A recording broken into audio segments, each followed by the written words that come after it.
Hello, friends, and welcome to Sleep Tight Stories. I'd like to say hello to Amira, Selma, and Camelia. Hello to Maddie, Kiara, and Athena. And hello to Annika, who is 4.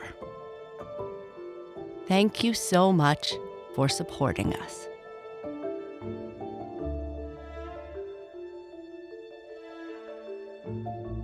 In the last chapter we read, Susan was in the city center and the council was listening to Tucker explain why he brought her to Cat City. When Tucker said the word rats, the silence was broken and the crowd went wild. In this chapter, we find out what happened with Tucker when they entered city center and Susan went to see the council with his mom. Tucker thinks back about the reaction that Counselor Kai had when he mentioned the rats. Kai had seen them before? Why hasn't anything been done?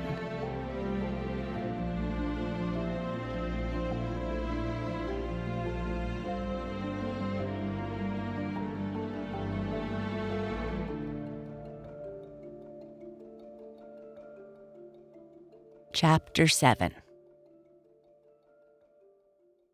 Tucker thought he was ready for anything when he entered the square. He was wrong. The last thing he expected was to be taken hostage by a group of guards and whisked off to the side without the chance to tell Susan what was happening.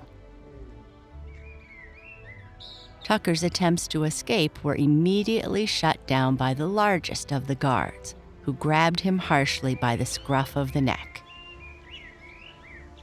"You'll be staying out of this mess you made, boy," Harold, the leader of Tucker's least favorite gang of guards, said harshly around a mouthful of Tucker's fur. He was horrified it was Harold and his crew appointed to escort Susan to the square. The other guards all hissed at Tucker, who sagged for a moment in the strong grip of his captor. They were obviously angry he recruited Vinny to dismiss them, and knew if they had a chance, they would take him somewhere private where they could show him just how upset they were. But Tucker wasn't thinking of himself. In fact, for the first time in a long time, he was far more concerned with someone else's welfare. He always had Vinny to look out for him when the purebred bullies came calling, but Susan had no one. He needed to be with her. None of this was her fault. Tucker's heart pounded with anxiety as he managed to wriggle slightly sideways in Harold's strong grip, winning himself a clear, if slim, view of the center of the square between one guard and a stone pillar. He watched Susan being led to the pedestal, saw Vinny sit, and let her continue on alone, knowing his friend already did way more than he was supposed to do to keep Susan safe. Tucker held out little hope as the counselors leaped up and took their places that his mother would do much to defend his human friend. When the gong sounded, Tucker tensed, gathering his strength. He knew if he was going to break free of the guards, he would have to do it in his first attempt.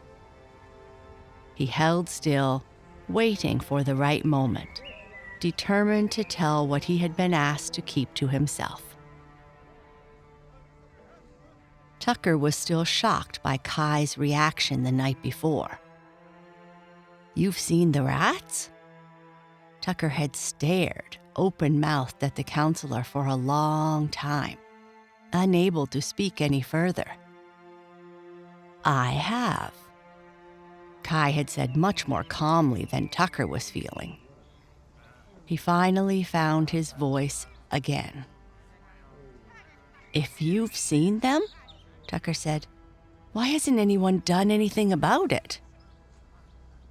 Kai slowly blinked his huge golden eyes. Why do you think nothing is being done? He asked his own question. Tucker was embarrassed. Of course the council were planning something. Oh, that's a big relief, Tucker said, feeling the most optimistic he had since he discovered the first rat 2.5 weeks earlier. I didn't know who to tell, and no one wanted to listen to me because of your half-blood, Kai said softly. Exactly, Tucker said. Kai moved closer, large ears sharply forward.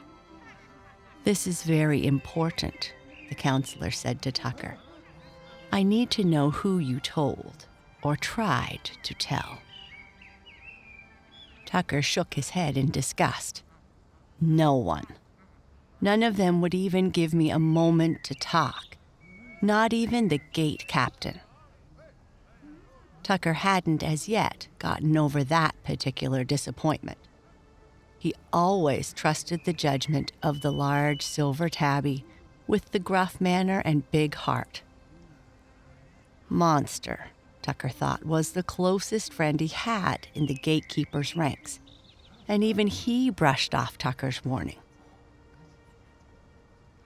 Kai seemed to relax a little. Just as well, he said. The fewer who know, the better, at least for the moment.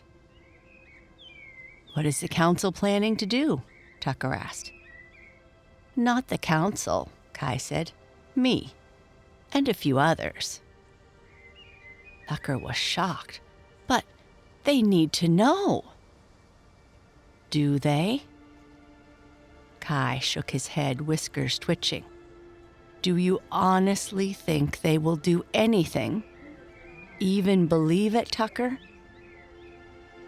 They will spend hours and hours debating the truth of it, while the rats get closer and closer, and will do nothing until it is too late.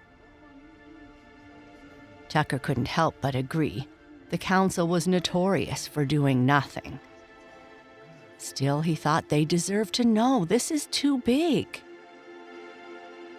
I need you to promise me you will keep this to yourself, Kai said to Tucker, for the good of the city. For the first time ever, Tucker found himself doubting Kai. I can't do that, counselor, Tucker said softly but firmly. Kai was silent for a moment. I can't change your mind, then? I'm sorry, no, Tucker said. They need to know no matter what. Not only to help the city, but so they know why I had to help Susan. Her safety is at risk because of the rats. I trust you're doing what you can, he added hastily, realizing how close he was to losing the only real friend he had on the council. But if you fail, the others have to be prepared to pick up where you left off. Kai nodded. Very well, he said. He stared at Tucker for another long moment, so long that Tucker began to feel uncomfortable and actually blinked himself. You have a good heart, my boy, Kai said finally. I wish. If only the situation were different. Tucker tried not to be bitter. He knew his parents' decisions limited his choices. Thank you, sir, Tucker said. And now it seemed it didn't matter what Tucker wanted. Thanks to the council's orders, he was being kept from telling them what they needed to know, and Kai was getting his wish after all. Not if I can help it, thought Tucker. He listened as the counselors demanded answers. Albert spoke, his voice carrying perfectly. As we are all now aware, there was an event yesterday. There was an event because the half-blood's gone nuts, one of the guards said. The others laughed. Tucker tried not to listen, focusing on the grip on the back of his neck. Had he felt Harold's teeth loosen just a little bit? We will hear now from the one responsible for the perpetrator. Tucker heard from the square. He held his breath, hoping Cynthia wouldn't just toss Susan to the crowd because of her anger and ambition. Tucker knew she craved a seat on the council, and also knew his existence and her marriage to his common father held her back. He wondered most of his life if she resented him for that. I realize how troubling this is, Cynthia was saying, but it was unavoidable. And because of Tucker's actions, the girl is safe and sound. His mother was actually defending him. Tucker wasn't sure if he was happy or not. What defense would she use, and would it help Susan? And why exactly was this child in danger in the first place? Miku's voice was unmistakable. Tucker tried not to flinch. The Siamese pair was notorious for their cruelty to those they thought guilty, whether they were or not. She went into the forest, Cynthia said, and found the grove. All by herself? Tucker recognized his Aunt Tabitha's voice and knew how much pleasure the golden Persian was getting from his mother's discomfort. There was no love lost there since they were kittens together, and Tabitha took every chance she had to torture Cynthia about her choice of husband. This time, when the crowd yowled and growled, Tucker felt the guard's teeth loosen in response. Knowing he had only one chance, Tucker prepared to take it. Indeed, Albert said. Do you have an explanation, Cynthia? As Albert finished, Tucker felt Harold loosen one last little bit, and, in a flash, he acted. Tucker twisted sideways sharply, rolling over on his side, breaking free of Harold's grip. He rolled further between one of the other guards and the stone post he had been watching from, as Harold yowled. Tucker leaped through the gap, not before a set of claws locked on his tail.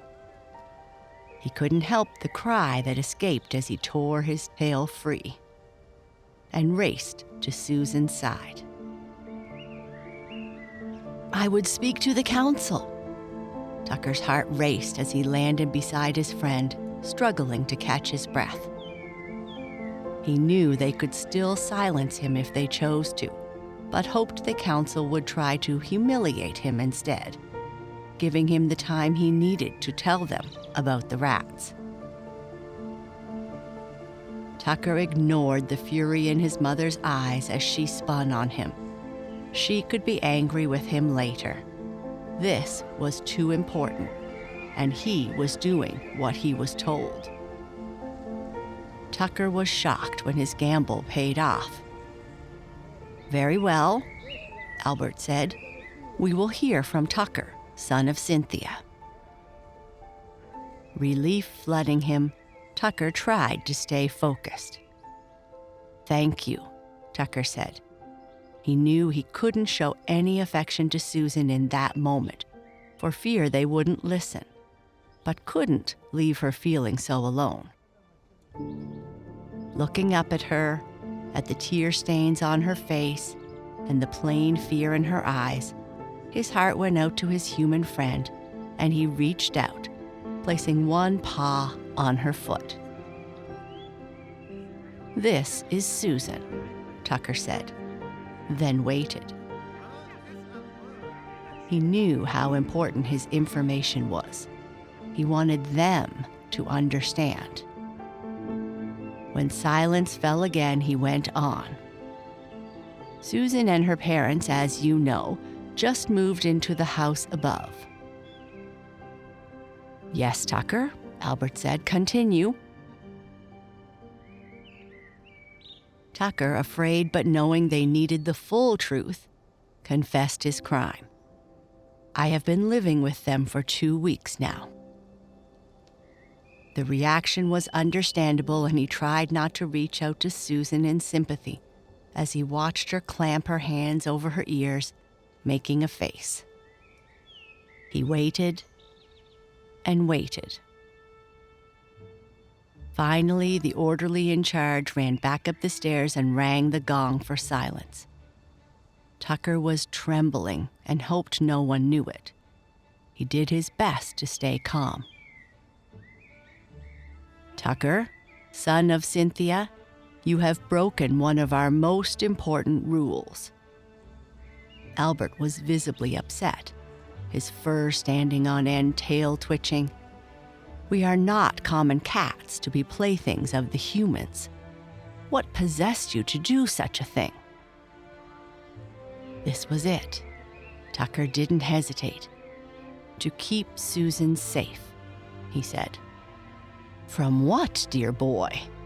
Tabitha asked. What threat could possibly make exposing us to humans again worth it? Only one thing, Tucker told them. He knew they were listening, knew they might hear him at last. Belief might be a little longer coming, he thought, but hopefully in time to save them all. And that is? Kai stared at him with his large golden eyes and, for a moment, Tucker wondered if he was really doing the right thing. But he shook off any doubt and took a deep breath. Rats, Tucker said. Kai finally blinked, slowly, once as the silent crowd of cats burst into sound. Tucker, the truth finally out, looked up at his human friend and tried to keep the fear of what would come next from her. But knowing the danger they all faced from their old enemy, wasn't sure if it was fair that she had no idea how much danger they were in. The rats were back, and Cat City was their target.